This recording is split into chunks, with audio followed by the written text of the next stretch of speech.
નમસ્કાર મિત્રો, દેશ દુનિયા ગુજરાત અને ખેડૂતને લગતા મોટા સમાચાર જાણીએ તે પહેલા ચેનલમાં નવા છો તો આપણું ગુજરાત ચેનલને સબસ્ક્રાઇબ કરવાનું ના ભૂલતા।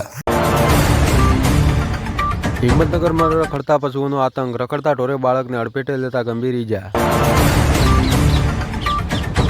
બેંક ખાતું ભાડે આપનાર 2 શખ્સો ઝડપાયા, 7.80 લાખની છેતરપિંડીનો પર્દાફાશ થયો। હારીજમાં દુકાનના ગોડાઉનમાંથી ચોરી કરનારો શખ્સ ઝડપાયો। ચંડીસર હાઈવે પર ઓનલાઈન ક્રિકેટ સટ્ટો રમાડતો શખ્સ એલસીબીને હાથે ઝડપાયો। ઓગળ તાલુકાના વડા ખાતે રાજપૂત સમાજનું મહાસંમેલન યોજાયું। લગ્ન કે મરણ પ્રસંગે ખોટા ખર્ચા પર પ્રતિબંધ, બનાસકાંઠાના રાજપૂત સમાજનું નવું બંધારણ અમલ। બનાસકાંઠાના વાવથરાદ ખાતે રાજ્ય કક્ષાની પ્રજાસત્તાક પર્વની ભવ્ય ઉજવણી થશે। હવામાન ફરી બદલાશે, 23 તારીખે ગુજરાતમાં માવઠાની સંભાવના, 25 તારીખ પછી ફરી ઠંડી આવશે। સાયબર સુરક્ષાના સૈનિક બનશે ગુજરાતના વિદ્યાર્થીઓ। આજે ગુજરાત પોલીસ ભરતી માટે શારીરિક પરીક્ષા લાખો ઉમેદવારો પોતાના ભવિષ્ય માટે લગાવશે। પીએમ કિસાન યોજનાના લાભાર્થી ખેડૂતો માટે આગામી 22મો હપ્તો મેળવવા માટે ફાર્મર રજિસ્ટ્રેશન કરાવવું જરૂરી છે।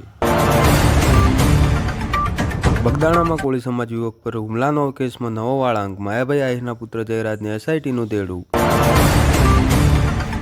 ઠંડીને લઈને હવામાન વિભાગની મોટી આગાહી, તાપમાનમાં થશે ઘટાડો।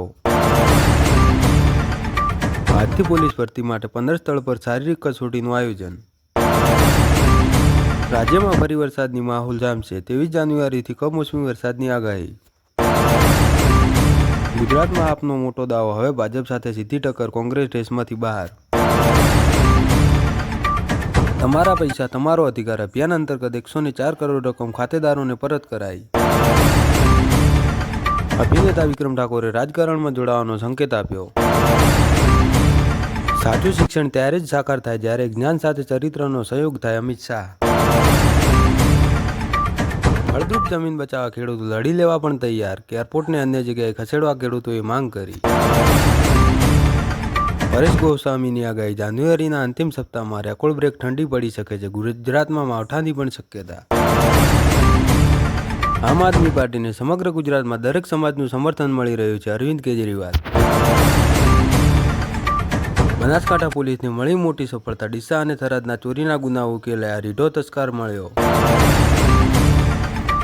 ગુજરાત ભાજપ પ્રદેશ ટીમના સદસ્ય રાજુભાઈ આજે પણ સંગઠન માટે પશ્ચિમ પ્રવાસ કરે છે।